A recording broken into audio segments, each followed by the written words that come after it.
Okay, I'm going to be reading Caroline, Book 2, Chapter 13.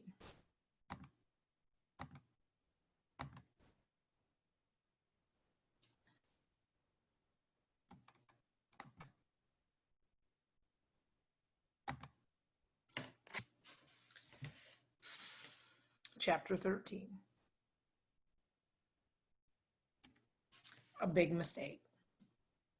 It's so nice to have you here, Lydia told Caroline as they walked to the cowshed the next morning.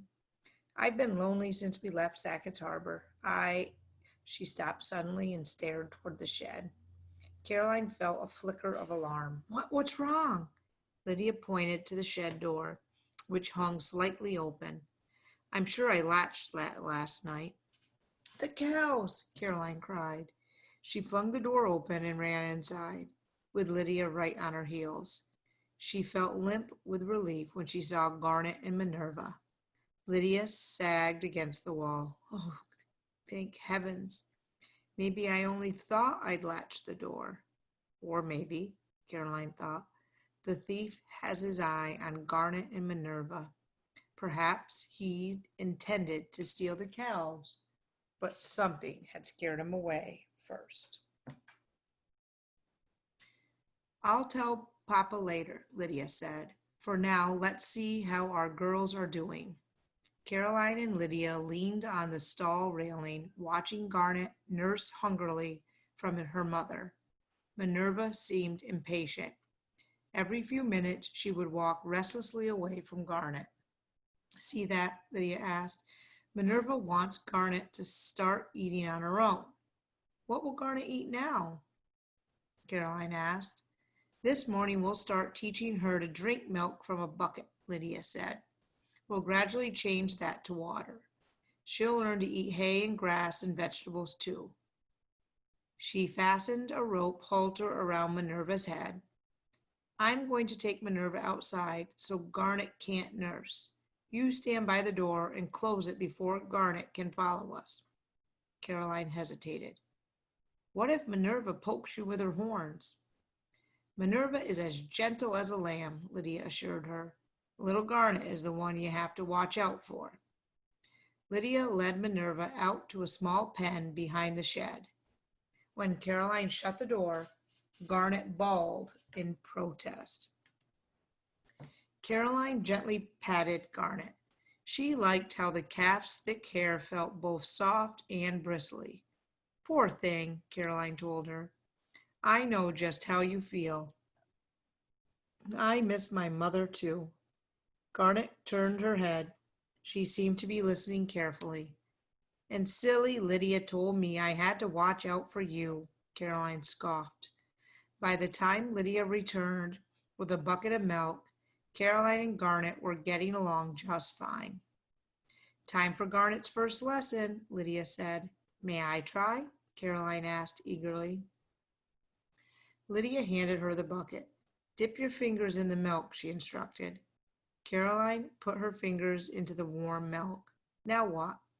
Put your hand in front of Garnet's mouth and let her suck from your fingers, Lydia said. Calves don't have upper teeth, so she can't hurt you.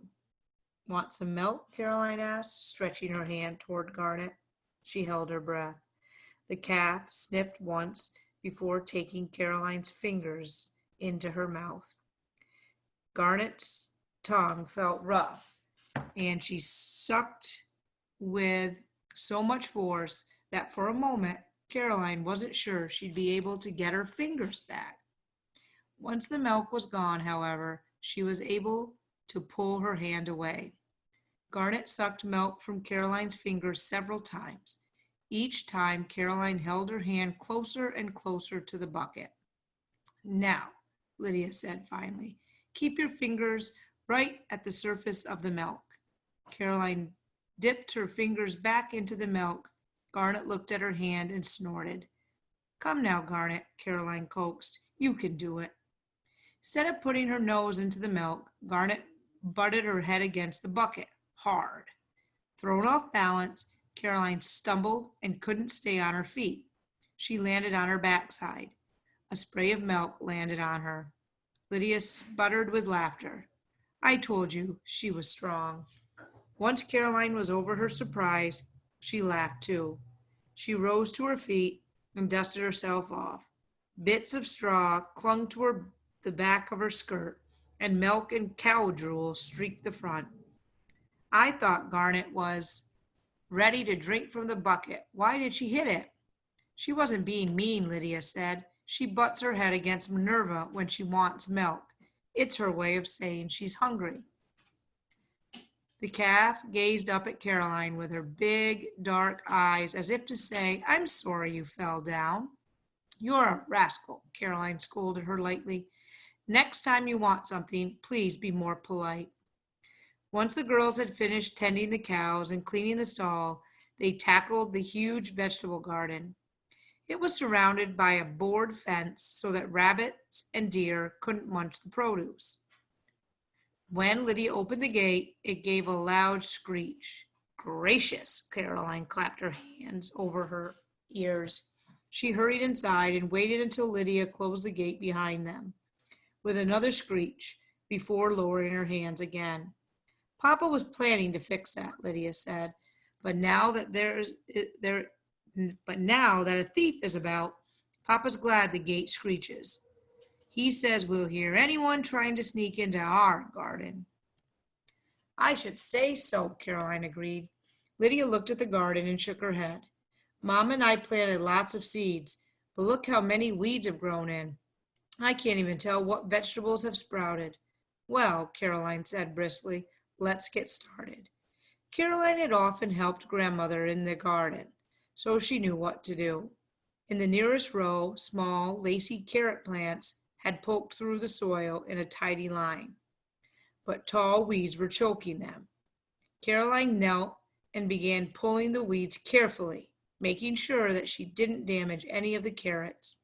She wondered if grandmother was weeding the garden at home all by herself. Was she managing? I'm needed here, Caroline reminded herself. She took a moment to gently push thoughts of Sackett's Harbor from her mind. Through her skirt, the earth felt warm against her knees. She heard the ringing blows of Uncle Aaron's axe as he hacked at a stump in the nearby field, and the contented buzz of a fat bumblebee drifting past.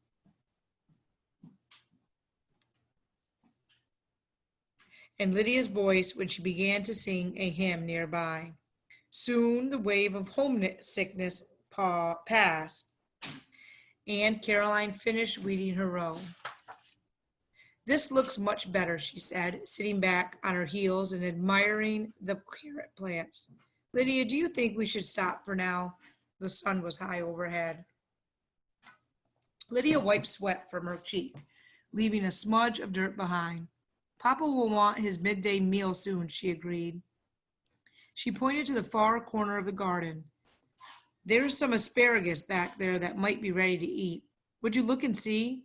I've gathered some watercress and a few wild leeks this spring, but they don't taste nearly as good as the first bite of fresh asparagus. Caroline loved fresh asparagus too. The spring's first tender stalks were a treat after eating wrinkled beets and pickled cabbage all winter. She eagerly made her way to the asparagus patch, making sure not to step on any tiny vegetable plants. The garden's far corner was thick with tall weeds. Caroline pushed them aside, searching. Where was the asparagus? She didn't see any of the straight green spears poking from the earth. Finally, she knelt and crawled back and forth, parting weeds with her hands. Then she stopped short. Oh no, she moaned. No wonder she'd had trouble finding the asparagus. Every stalk had been sliced off, leaving just the barest nub of green above the soil. Lydia, come look at this. Lydia joined her and stared at the asparagus nubs. Someone cut those. I'm afraid so, Caroline said, and stole every last stalk. But how did the thief get into the garden without Papa or me hearing? Lydia put her hands on her hips, staring at the noisy gate. Caroline scanned the garden, trying to find an answer. I suppose someone might have climbed over the fence, she said doubtfully, but it would have been hard. The boards were tall and smooth. Lydia stamped one foot. First the thief took a pail of milk, and now this. I was counting on that asparagus. Just thinking about it made my mouth water. She glared at the damage for a moment. Then she sighed. I'd better fetch Papa. He'll want to see this. When Uncle Aaron saw the nubs, he muttered something under his breath. And there's more bad news, Caroline told him. We found the shed door unlatched this morning, too. Uncle Aaron rubbed his face with one hand. We can't have any more thievery on our place, he said. I'll have to start keeping watch at night. Oh, Papa, Lydia fretted. You can't work hard all day and then sit up all night. He stared at the asparagus nubs grimly. If the scoundrel stole vegetables, he might steal Minerva or Garnet next. Caroline felt a hitch in her chest. Lydia and her father needed those cows. They'd spent the last of their money to buy them. Without those cows, the farm might fail. Besides, Caroline couldn't bear the thought of a thief leading those sweet animals away. I'll help keep watch, Caroline told her uncle. I will as well, Lydia said quickly. Uncle Aaron put one arm around each girl's shoulders. You need your sleep, but I will be glad for a bit of help. Don't fear, I'm sure the thief will be caught soon. Yes, Caroline thought, but how much more will he steal before that happens?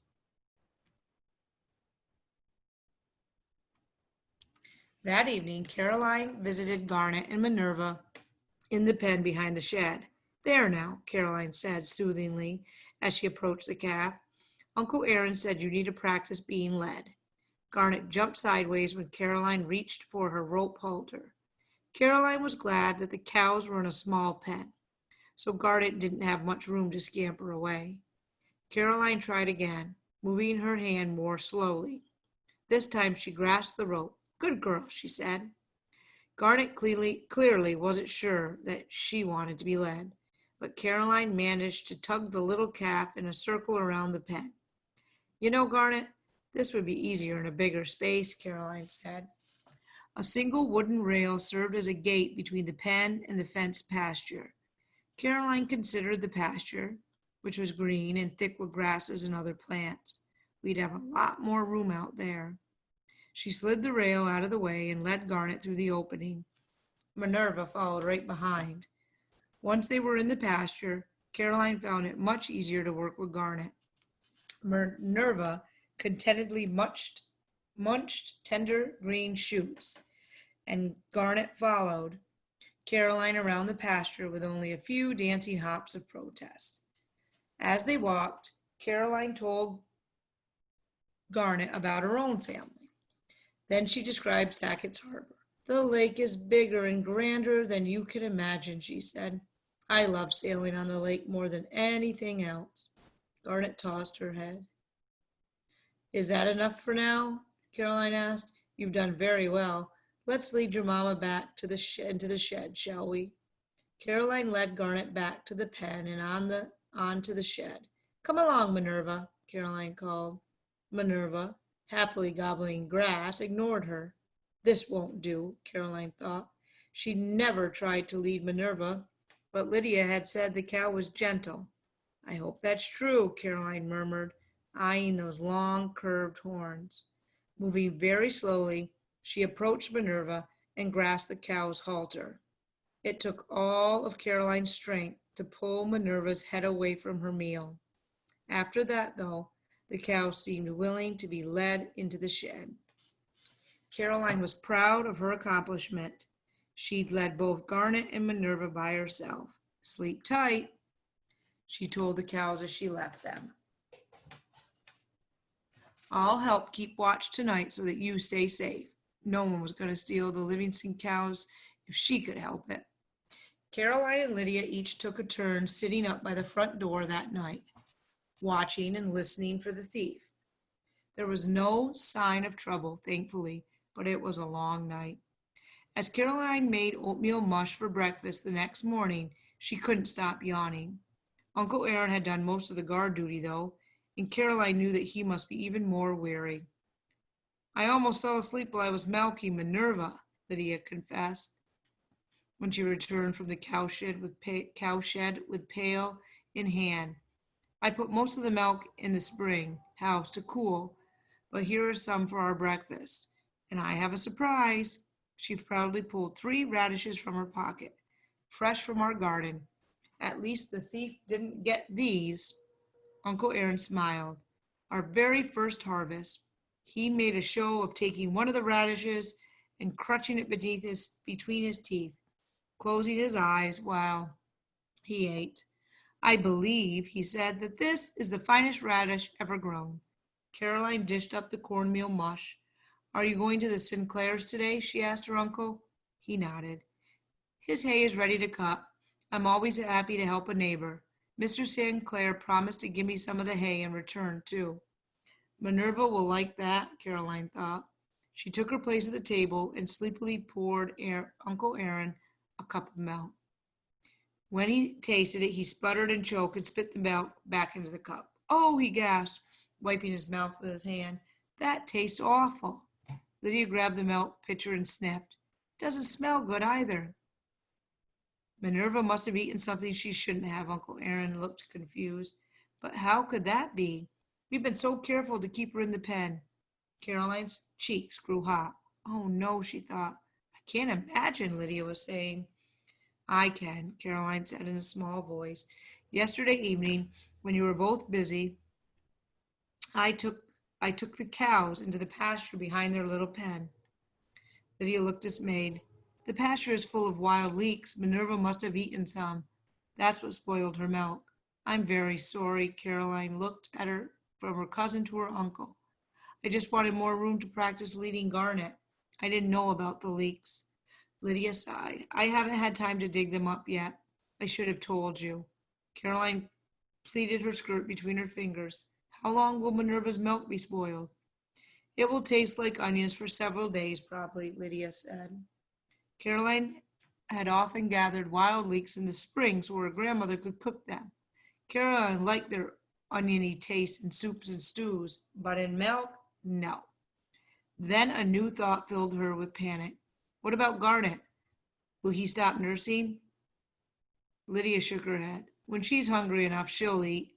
I'll have to throw the rest of the milk away, though. Caroline stared at her hands. She'd only wanted to help. Now Lydia wouldn't have milk to churn